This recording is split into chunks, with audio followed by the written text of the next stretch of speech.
All right. Welcome back to the Accel Advantage podcast, where we talk through decisions that business owners make every day around risk, money, and growth.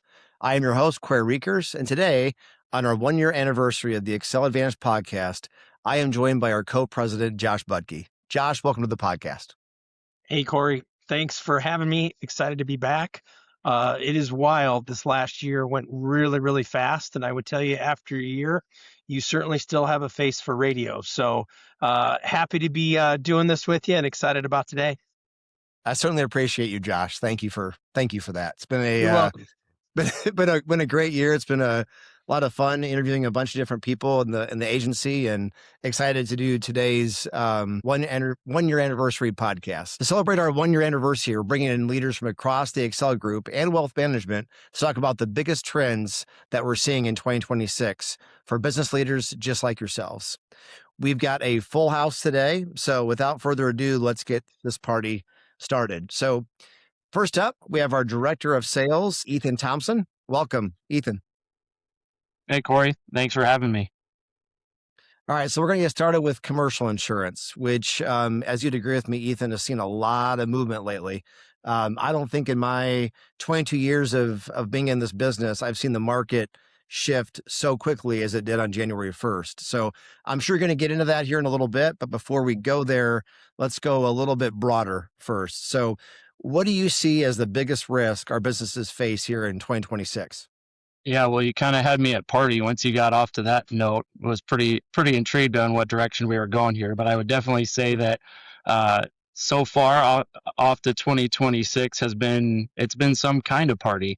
I think there's a lot of different things facing many of our businesses that we have the opportunity to partner with. And, when you think about some of the biggest risks most businesses are facing, I think that, when you kind of look at the landscape, no risk necessarily shows up at one time. They're all somewhat interconnected.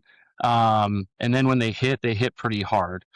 And I think the three areas in 2026 that I know we on the risk management side of things are paying particularly close attention to, as well as I know many other businesses are as well, would be cybersecurity, AI, that seems to surface in every conversation that we have here in 2026. And then overall, just plain business resiliency. Cyber has been the number one global risk 5 years running. And unfortunately, I would say it's getting worse before it's getting better. Small businesses are the primary targets today. Most of the small businesses, they rely on outside vendors for handling of their data and their systems. And every one of those relationships that they have presents a potential vulnerability. AI is also very exciting. I know for myself, it helps pick out my clothes, create recipes for me, put together diet plans, all the great things in the world, but it's moving faster than anyone can keep up with, even the regulators. So we're seeing real legal exposure emerge around a variety of areas, be it discriminatory decision-making, privacy violations, and liability when AI inevitably and simply get something wrong. That creates real legal exposure for many businesses. And I think that it's certainly something that businesses need to pay special attention to. We're seeing contractors utilize them and, with their estimation tools, manufacturing facilities using it in controlling robotics in their facilities. So it's really not if, it's when something goes awry and what are the implications there. And then there's overall business resiliency. There's no shortage of things happening in our landscape, whether it be geopolitical issues with some of the conflict going on in Iran and in Ukraine, causing some disruption in supply chain, tariffs, and other, I'd say, more credit and financially driven implications in the marketplace, causing a lot of stress for most businesses. I think the interesting thing, Corey, is that the national statistic is that only 3% of businesses would say that their businesses are supply chain resilient. And there's a lot of factors that go into that we won't necessarily get into today, but I think it's an interesting statistic that, well, I think today it presents a pretty large concern for many businesses. Many of them are not necessarily prepared for what could happen. And then on top of that, I know in our industry and several alike, there is an exodus of talent, quality talent retiring, moving industries. So I think it's more important than ever for businesses to have a plan to recruit, develop, and retain their people. It's not just good HR; it's really a survival strategy for most businesses. Yeah, that makes sense. I know AI is on everyone's mind today, and obviously we're going to have Nick talk about that here in a little bit. It is good to know though that you are utilizing AI in such a great way to pick your wardrobe every day. You do look incredibly dapper today, so Thank you. nice work there. I appreciate that. You're welcome. Um, Switch gears a little bit. What industries are you seeing some of the biggest rate changes? I know it's on everyone's mind right now, especially the last couple months. It's gone from a very hard market to a soft market. Can you kind of touch on that? Yeah, I don't know that I can necessarily pin it to like a specific industry. I think it's more based upon what, coverages, each individual business relies on. Take a real estate firm, for instance, that company, their coverage is really predicated on property and liability coverage. So a rate changes in auto or work comp barely affects them. Construction is the complete opposite. Typically, there's not a lot of property, and when there are shifts in liability, work comp, and auto rates, they feel it the most. I would say the broader market is in better shape here in 2026 than it has been the last few years on the commercial side of things. Last quarter, so the end of 2025, we haven't quite got our Q1 2026 results in from CIAB yet, but renewals, across the board, throughout the United States, so an aggregated number was around 0.2%. So renewals are essentially looking flat in last quarter. And I only anticipate that speeding up and decreasing a little bit here as we continue into 2026. Small businesses were up around 2.8%. Mid-sized businesses were flat, and larger businesses actually saw about a 2% decrease. So really, if you look at it in buckets, economies of scale, the larger the business, the more, premium and exposures that are there. So your larger business actually saw more of a rate decline than maybe on the smaller side of things. I think the hottest topic, especially here in the Midwest, commercial property, that certainly has eased. We've seen some rate takedowns as well as some deductible takedowns in certain pockets. So, your habitational market is still seeing a little bit of challenges there, but by and large, most insurance companies posted underwriting profit the last couple of years. And so we're starting to see the market get more competitive in that space. Whereas work comp, that's been soft for nearly a decade. So rates have continuously dropped on that side of things, and has been a very competitive market for work comp. And casualty has also come down in most cases. Unless you're a business that relies on a pretty high umbrella limit, we've seen some challenges continuing in that space from a capacity and pricing perspective. And then the last exception, really, of all of it is commercial auto. So we have 58 straight quarters of rate increases in commercial auto. So last quarter, the average commercial auto rate was up about 6.5%. And there's a lot of different reasons for that, but claim values have doubled over the past decade. We've seen issues with social inflation, litigation funding, all in all, really driving some costs up in that marketplace.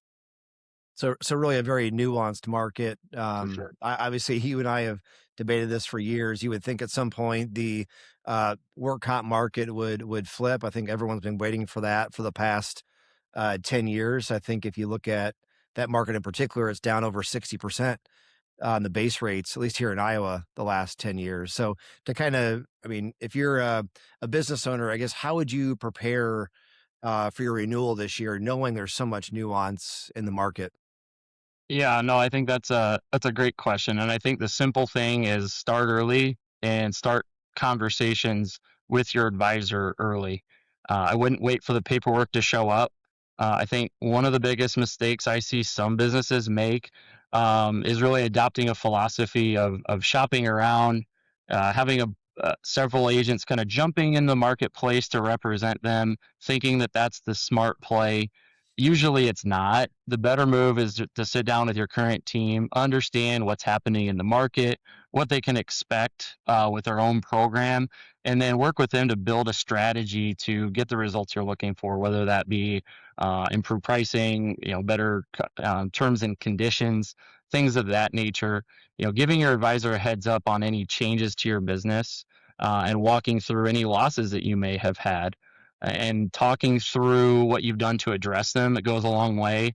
I generally say the market rewards businesses that can tell a good story. So if you've had some loss issues, being able to communicate with the market what you've done to make yourself best in class risk, you're going to see better results from that, rather than just shotgunning the market and hoping for the best. That makes sense. Pick the right, I would say, horse, if you will, to really represent you in the market, and not maybe pick a bunch of different folks all at once and have them shotgun the market. I think business owners don't realize how they're viewed by underwriters when they do things that way. I guess if you're an owner right now, is there anything specific that you want them to look at in terms of what the renewals coming up? Is there anything that they should review? Maybe it's line of coverage. Can you be more specific, I guess?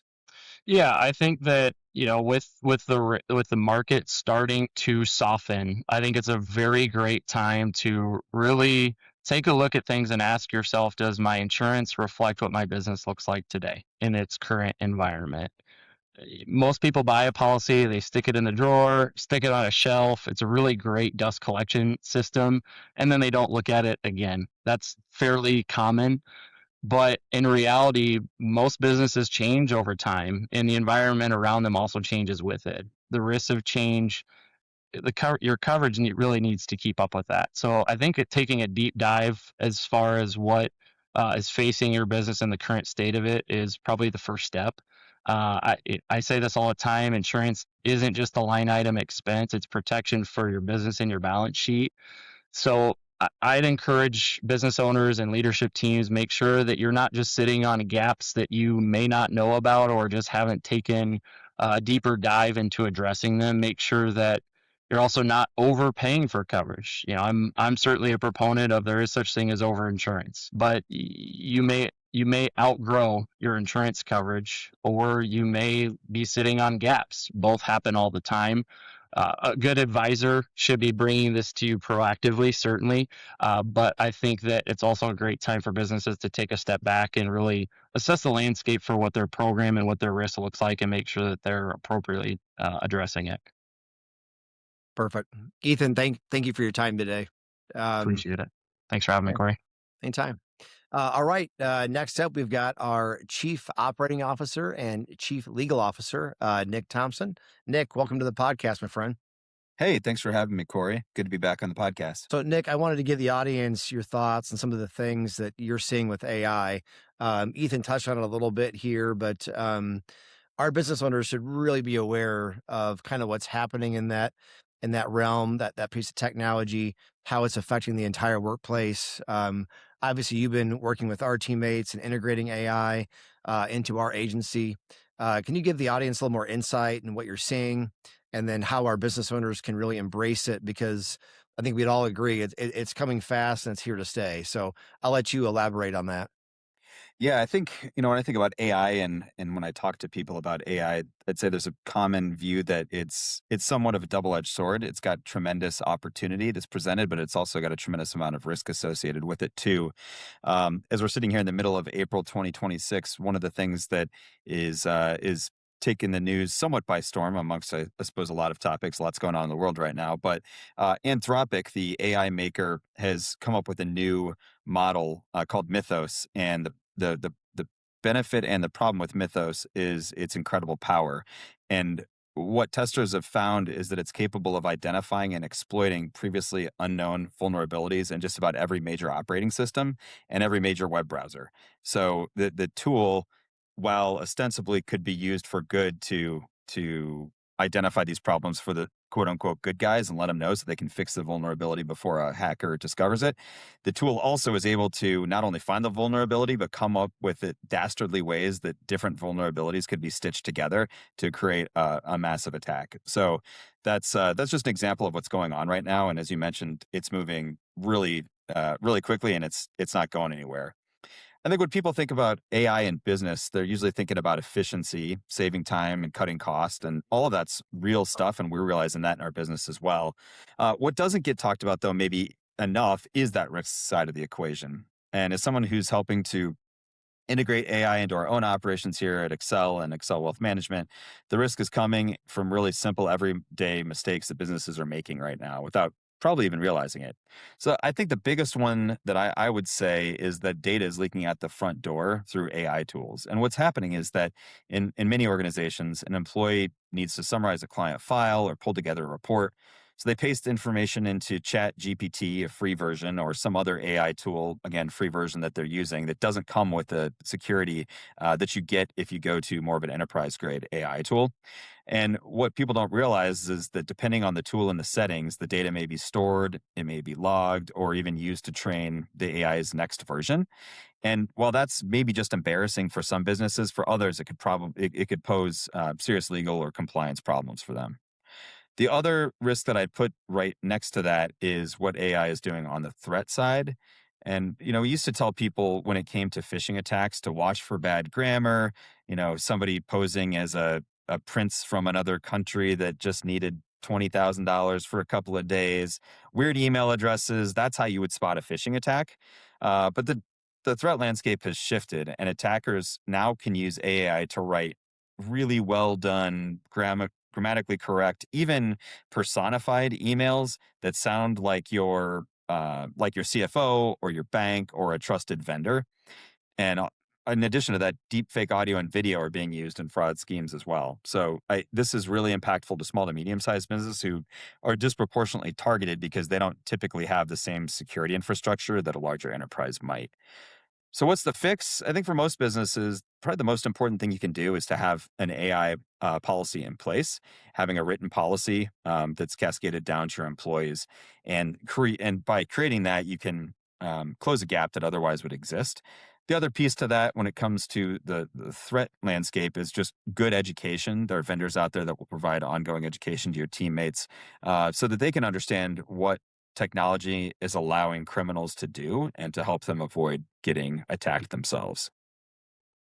That makes sense. I think the fear kind of comes from a lot of places. You touched on this a little bit, Nick, in just talking through what Anthropic's doing, and but I think what people maybe fail to realize, some of the things that used to be maybe your job, so like data entry, things of that nature. I think it's most exciting for our firm is that it really allows us to serve our customers better, being able to answer the phone promptly, get in front of people in a more timely manner, because a lot of their time isn't spent on doing some of those things that, quite frankly, take a lot of time, but are not seen by the client. Can you kind of share some of the things that maybe we're doing that others may do as business owners that can kind of help in that with their business? Yeah, definitely. I started with the negative, and probably it's nice to move into what some of the positive things that can come from AR are and You're how we're welcome. using this in our business. So thanks for that. I mean, it isn't just enough that Ethan's upping his fashion game from AI. There's other power out there as well. And I would say that the key use case in our business, without getting into every single different tool that we're using, is really the ability to synthesize information and take it from one place and put it somewhere else in a different format. When I think about our business, especially the insurance side of it, we work with a number of different insurance carriers, and somewhat by design and somewhat because of regulatory constraints, they don't all speak the same language. And so we're taking information that's common between essentially, but client information that's common that could be used that needs to be used for different insurance carriers. And we can use AI to plug that from one place to another. And otherwise that previously would be a very, an individual task that somebody is doing, an administrative task that doesn't necessarily add value, but obviously it's something that's really important that needs to be done. So that's kind of one of the key uses for us right now. And another one that has really just come to the forefront in the last couple of months is the ability to build our own software programs. And these aren't something like building a new Microsoft Word or something of that level, but there are little niche tools that are helpful either to our clients or helpful to our teammates that we're now able to use AI to code those, and we don't need to have a software developer on staff to do that, because AI is actually able to build the tool, and then we're able to validate that it's working properly, and then and deploy that. So we're just in the early phases of that, but we've got a lot of ideas for things that we can use that for, and we've got some prototypes built and are starting to refine those and make them to something we can deploy and get a lot of value out of. I mean, ultimately, I guess I would say I see AI as a force multiplier that's going to help us deliver more personalized service. I think a lot of the fear is that service will become less personalized, but our business is inherently a relationship business. And if we can build tools that allow us to spend more time on the relationship, more time adding value to our clients and providing insight, then that actually allows us to be more personable. And I think for the sake of our teammates, that's where they get a lot of energy. And if they can avoid having to do sort of administrative and ministerial tasks, they can spend their time there. So really excited about what the possibilities are there. I'm glad you ended on the positive note there. So I appreciate your time. I try. Yeah, a lot of things going on there, and obviously an interesting topic that we'll probably dive into in a future podcast for sure. So would love to have you back on. Thanks. So let's move it to personal lines. Personal lines actually has seen some significant change, whether it be large deductibles for clients that have really had to navigate that over the last 4 or 5 years. The addition of wind hail percentage deductibles on roofs, which I know has created some pain points for clients when it comes to a claim, and then pricing increases that are pushing double digits literally every year since 2021. So, all that said, we are seeing some rate relief in personal lines with both the auto and Ethan talked about earlier the stabilization of the property market. So today we've got one of our best and brightest in our personal lines department. We got Tyler Starbeck here to talk through just some things our listeners should expect from the home and auto insurance market in 2026. So Tyler, welcome to the podcast. Yeah, thanks, Corey. Happy to be here. So Tyler, from your lens, what do you feel has been driving that large increases and some of those cost increases the last 4 or 5 years? Yeah, so in relation to the price increase there on premium, everything's so much more expensive these days. When looking at the auto side of insurance, when you get into a fender bender, you're not just replacing the bumper anymore. There's cameras, there's sensors, someone's got to calibrate them. Cost of labor is way up, and the parts that you need to put into the vehicle are just so much more expensive. And on the other side, on the home, we've seen the cost to rebuild a house just shoot through the roof. Same thing, materials and labor, and also the supply chain issues like Ethan mentioned earlier. So even if the claim frequency is still the same as we've seen over the years, we're seeing that the severity of the claim is much higher than it was before. Insurance companies, they're just trying to keep up with those rising costs right now, which is why we're seeing those premiums go up over the last couple of years. So you started as doom and gloom, just like Nick. So let's talk about some positive things. You talked about some rate reductions. We talked about that a little bit. You seeing some options emerge now in the marketplace that maybe our listeners should know about? Yeah, absolutely. So good news is we are seeing it kind of stabilize a little bit here. Obviously, the rates aren't going to drop overnight for us, but we're seeing a plateau come here. And even with some carriers, they're dropping down slightly. They are getting more competitive as time goes on. And when we see one player in the market, people usually follow. Like you mentioned, deductibles are increasing. Some carriers are requiring that wind hail deductible. Even if you don't have that required deductible, might not be a bad idea to go in and see if you can raise that just to help you save on some premium a bit. Another way that we can save there is just making sure all the discounts that are available and apply to you are applied to your policy. If your home and auto aren't bundled, always look at that. That usually offers a huge discount. Things like driving programs and telematics that track your driving. And then things like if you put a new roof on, if you updated the home recently, or even if you have something as simple as a Ring camera or a ADT system around the home. Like I said, different carriers are pricing risks differently right now.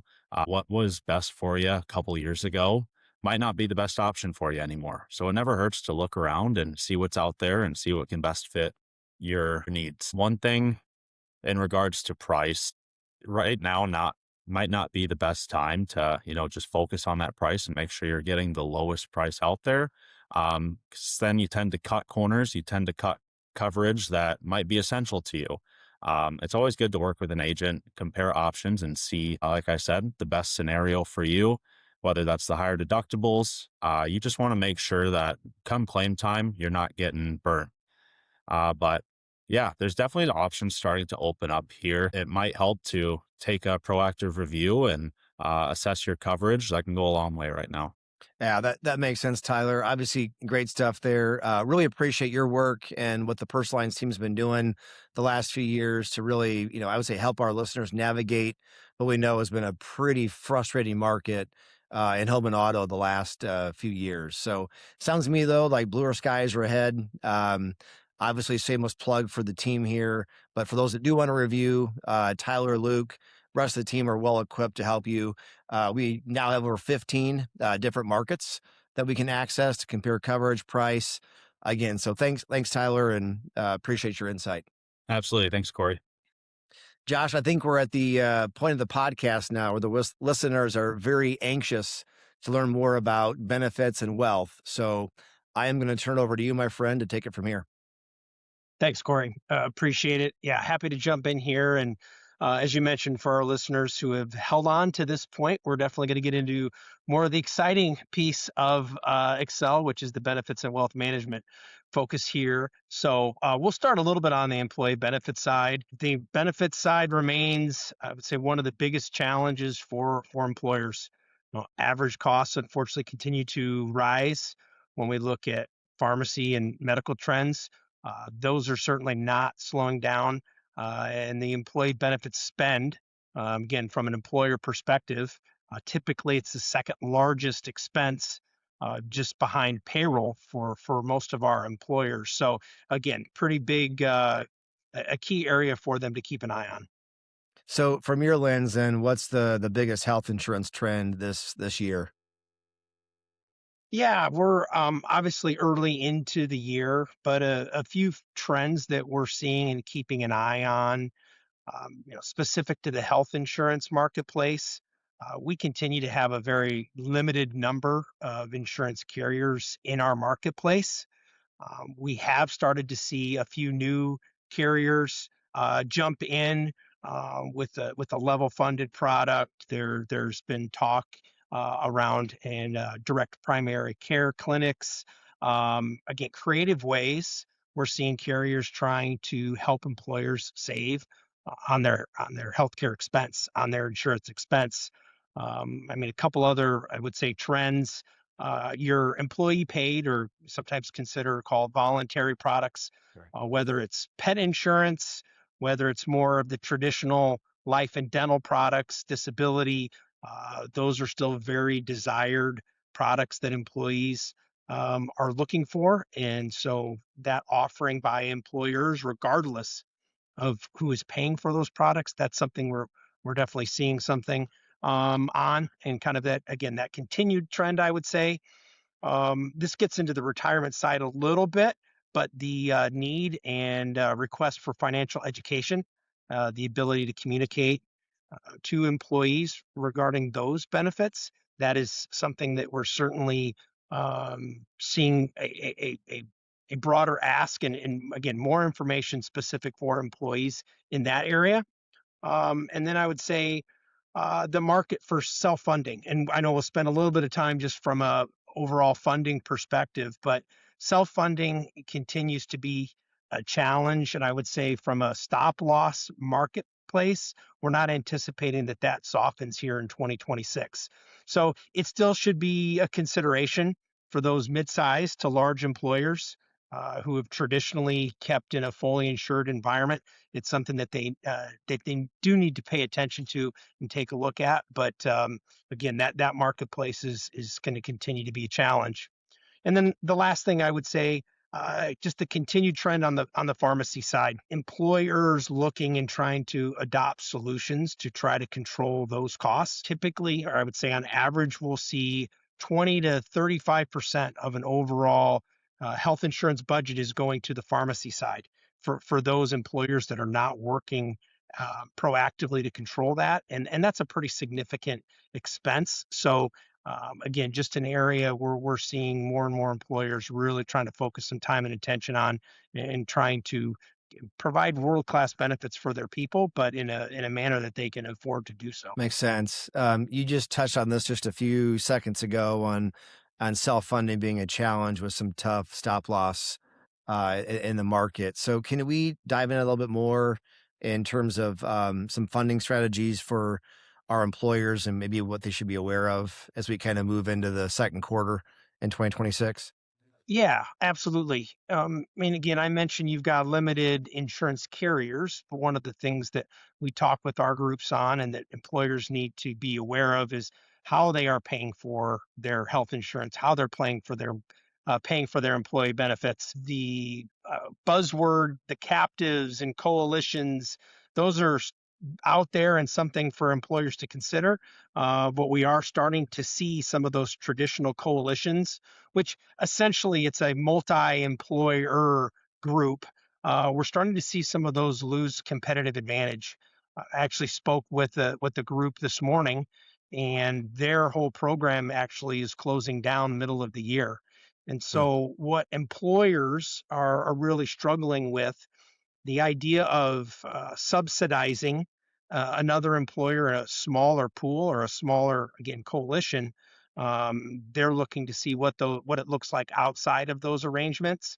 And so having a standalone policy, just as an example, it's not truly standalone. There's still an insurance component that's important. And we're seeing that, again, more of as a viable path once again, and Sure. folks getting out of those programs and more, again, looking at all of the options as far as how to fund their health plan. Interesting.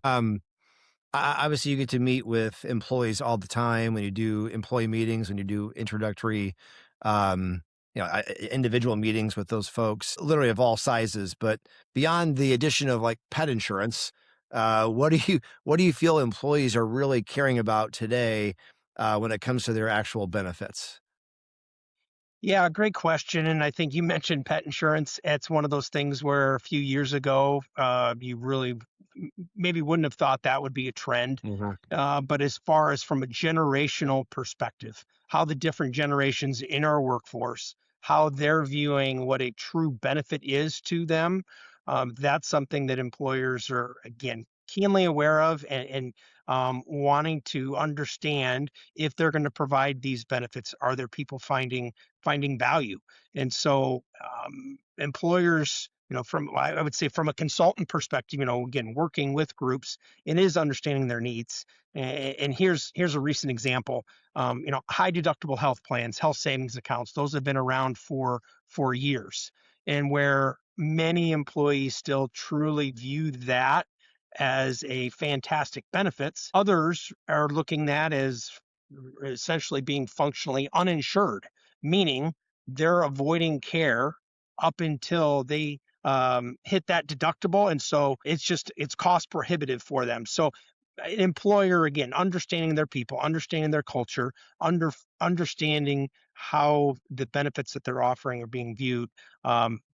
That's again how they get the most out of it, because at the end of the day, again, employee benefits are really being offered for an employer to attract, retain key employees, top-notch talent. And so, again, just wanting to make sure there's value in what they offer. That makes sense. And so, as a broker, really getting to know that employer, getting to know the employees, and really what's important to them sounds to me like it's of interest and a big deal, especially with those generational wants and needs. Like I was kidding about the pet insurance, but you see it every day. I'm sure there's individuals that's important to. Yeah, no, again, just it absolutely is. And again, how employers communicate and educate through the different generations. Again, that's key, and how they obtain that information. So yeah, so I appreciate you bringing that up. Yeah. What about the future of workplace benefits? Obviously, we talked about AI a little bit in the property casualty section. How do you feel that's going to impact the industry? Yeah, and I appreciate Nick and Ethan and the conversation around AI from a benefits perspective. What we're starting to see, insurance carriers, their ability to underwrite is starting to change, and what we're hoping that leads to is more competitive pricing. Or I would say they would argue more accurate pricing. So really what we're taking a lens of more short-term planning may be in order, because what a 2, 3, 5-year plan certainly is going to be condensed from our lens, meaning uh, how AI impacts the insurance carriers is going to directly impact what our employers have and what they can offer to their employees. So it's a very, very intriguing time. I'm certainly glad that we have smarter people than myself taking a look and keeping an eye on the AI side of things. And our insurance carrier partners are certainly doing the same, because again, back to my comment around the retaining top-notch people, being able to afford world-class benefits is a big deal, and something that we want to be able to continue to offer and work with our employers to do so. Makes sense. I appreciate all of the benefits. Specific questions. I know for time's sake, I need to keep things moving a little bit. So I'm excited. I get to introduce actually our next guest as we pivot to the world of retirement and wealth management. So I've had the good fortune of knowing Stacy Brass for many years now, working alongside her at Accel. She's truly one of the best in the business. So really appreciate you joining us, Stacy. Thank you, Josh. You are too kind. Well, hey, why don't we start off, if you don't mind? Would you get into a little bit of the retirement plan trends that businesses need to watch? Yeah, for sure. 20, as you said, I've had the fortune of been in this industry for a long time, and 2026 is shaping up to be kind of an interesting year. I would say there's 5 or 6 key things that we're watching right now. And they're all centered on outcomes. How can a plan sponsor take the time, energy, investment of resources that they're pouring into a 401k plan and produce better retirement outcomes for their employees? And I think that first trend is automation is the new baseline. I don't think it's, automation is auto enroll, auto escalate have been around for almost 30 years. I think it's taken that long for them to become the baseline, but they aren't so much a choice anymore as they are the standard. And the stats are there, right? We've been able to prove that auto enroll, auto escalate definitely drive the right behavior for employees and result in better outcomes. So it's not only enough to have auto enroll, but employers are now looking closely at whether those default contributions are actually high enough to move the needle on retirement readiness. And in simple terms, automation isn't just a feature anymore, it is a responsibility. I think the second key thing we're looking at is we're seeing a shift in the industry toward kind of back where we started, pre-ERISA 30, 40 years ago, is that employers and employees are now starting to think about 401k plans as almost an individualized pension. You've maybe noticed, Josh, when you get your 401k statement, most vendors will now tell you what your retirement account balance is going to translate into in terms of a anticipated or projected income in retirement. Employees want to know not only how much are they accumulating, how much are they saving, but what is that expected to look like in retirement? What is that actually going to produce in terms of income? So I think that's been kind of an exciting trend, and interesting to see employees thinking about what does this actually mean for the quality of my life when I get ready to retire. Mine told me I have too many kids and I'm going to work for many, many years. But yeah, you're spot on. And it's super helpful information, again, from an individualized perspective. So that's been a great feature. Well, the good news, Josh, with all those kids, you'll have lots of basements to choose from. So whoever's got the nicest home can be your retirement plan. There you go. I think one of the third thing we're seeing and one of the things we're actually rolling out here at Accel right now is a shift toward personalization in communication and education, kind of relating back to technology that we spent a lot of time talking about. I don't think it's just enough anymore to put out good educational content. Employers want to see it customized and personalized. Traditional retirement education assumed that everyone needed the same message. And in reality, a 28-year-old and a 58-year-old are solving completely different problems.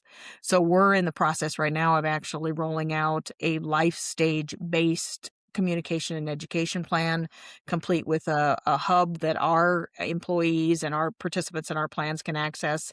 So whether you're a 23-year-old trying to figure out budgeting or a 55-year-old working on your legacy plan, resources there at your fingertips that are tailored for you.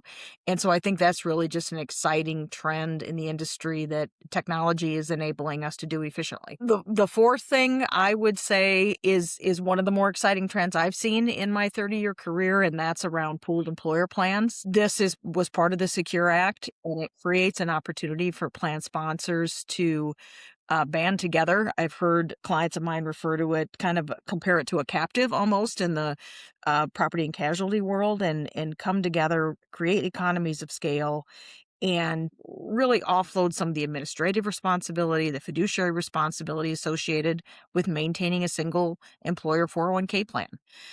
They can avoid the expense, the time-consuming things like a 5500 audit, and benefit from the economies of scale by joining together with other employers. This often translates into significant benefits for the employees, including lower investment expenses, lower fees, and a better participant experience. So it really is a neat win-win. I know as we've had the opportunity to look at it and compare it with current clients of ours, as well as new prospective clients, the significance in savings and experience is pretty dramatic. The fifth trend is really around complexity.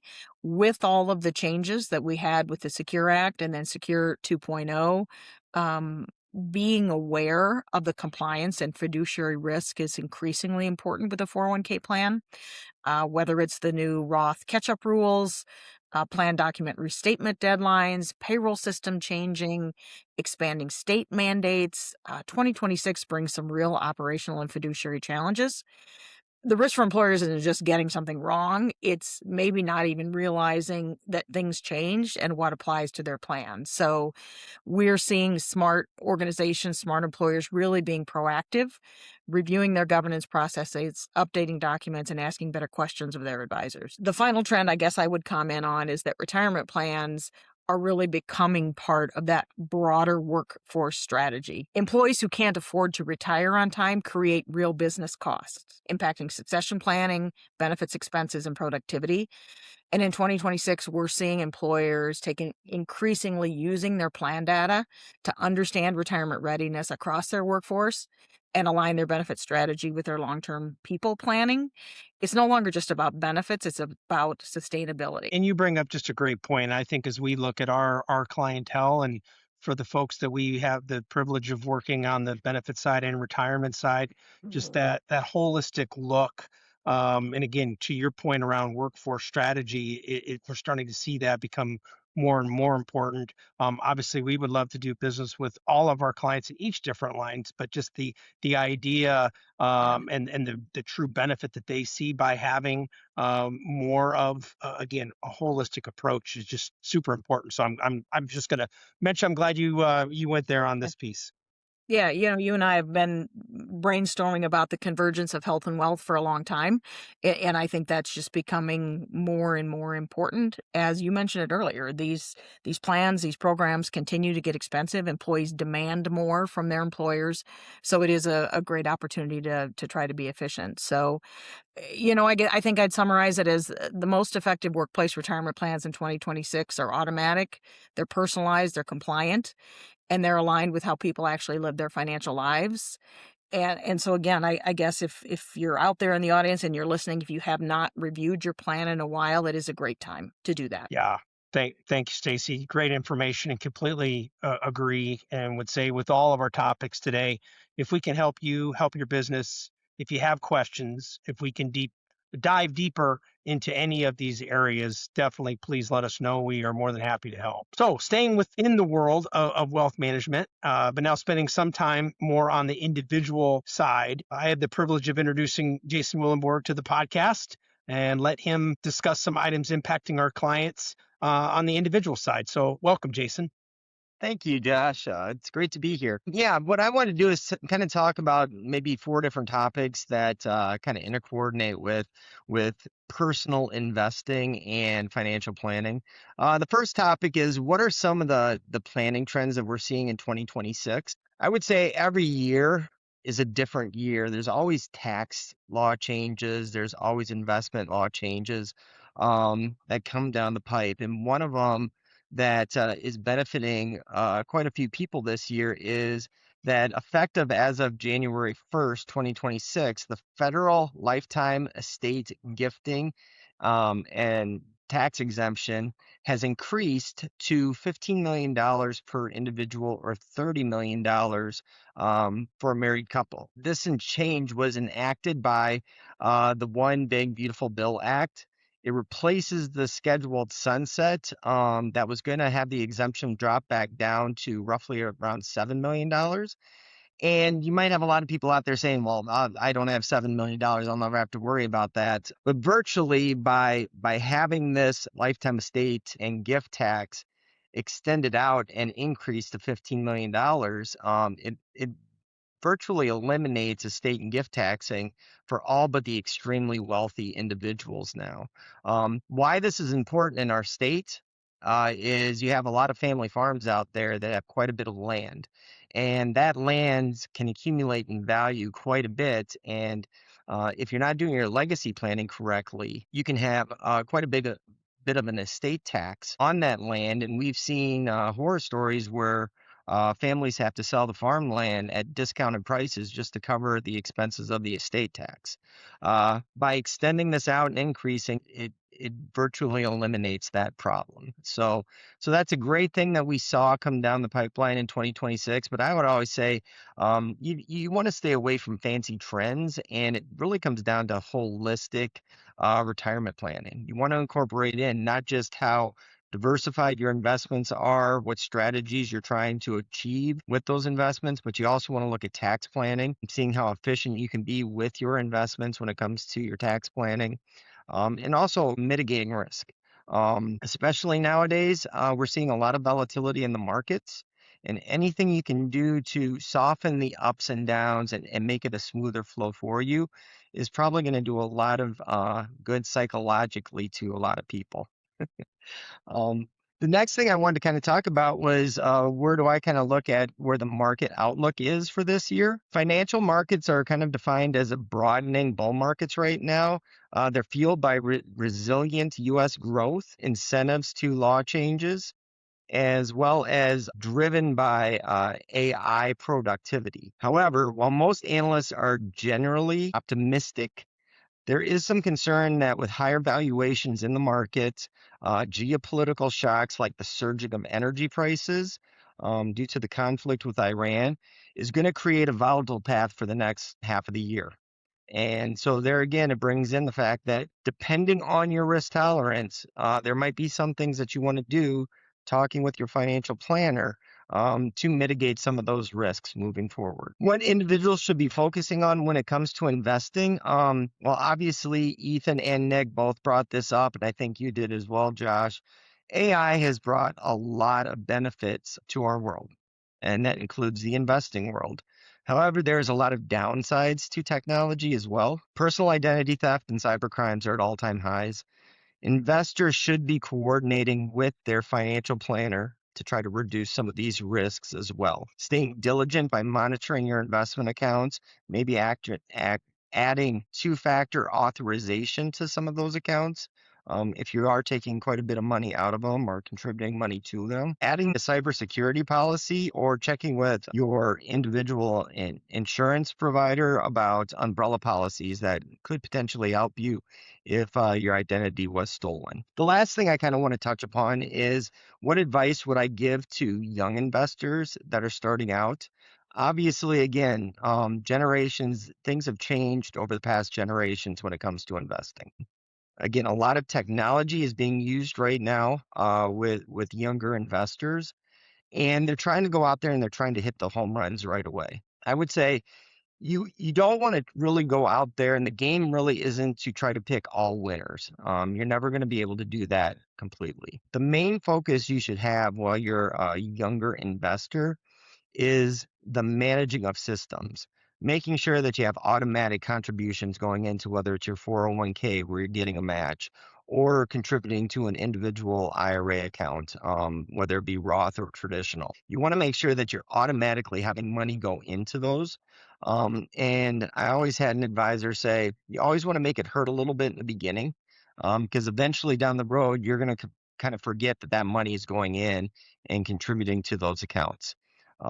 Stay disciplined with the objectives that you're trying to achieve, and then just stay the course. And again, I can't hound enough. And I actually was talking to a client today about this, where he had his own individual account that he was working on doing his own things and didn't know a lot about some of the intricacies of transferring over IRAs from one IRA to another. He thought he was going to have to pay taxes on all of it. Working with a financial planner is going to give you vast amounts of benefits for the expenses that you might incur working with that said advisor. Because there's a lot of things out there that we work with every single day that the general population that tries to do investing on their own just isn't going to be able to know all that stuff. And so it's always great to have kind of a second opinion that you can bounce off your advisor and then continue to build that relationship with your advisor throughout your life. That's great, Jason. Really appreciate you sharing that. And I don't think I fall into the young investor category anymore. But I tell you, Jason and our wealth team, they do a great job, and they always humor me with all my market volatility questions. But certainly a great attribute for our clientele. Again, our wealth management team does a fantastic job. So thank you for sharing all the insight today. And Corey, I think we're close to needing to wrap things up. I think we are. So one thing I'll just share, one thing about today's conversation really does show how interconnected all these things really are, from insurance to technology to financial planning. There's a lot of correlation for our business owners regarding each of the topics. And being that we have experts in all facets of insurance, risk management, wealth advisory, and benefits, we truly are well positioned here at Accel to help our clients navigate this ever-changing environment that the group talked about today. So really exciting stuff. And yeah, really just happy for the group that came in and talked to us today. Did a great job. Yeah, totally agree. I think our team is in a great position to help make an impact this year and into the future, and really excited about all the opportunities ahead. So again, to your point, appreciate everybody joining us today. I think we're at we've come to the end of the 1-year anniversary podcast. So if you'd like to learn more, please check us out at acceladvantage.com and excelwealthmanagement.com. And please make sure to follow us on Facebook, LinkedIn, Instagram, and on our YouTube channel. We'd love your feedback, so please leave us a review, subscribe, and share the content with those you feel would benefit from what our team shared today. A very special thank you to Ethan, Tyler, Stacy, Nick, Jason, and Josh for joining me and making the 1-year anniversary podcast so very special. Remember, at the Accel Group, we spent nearly 100 years helping business owners protect what matters most, and that's the Accel Advantage. We'll see you next time, everybody.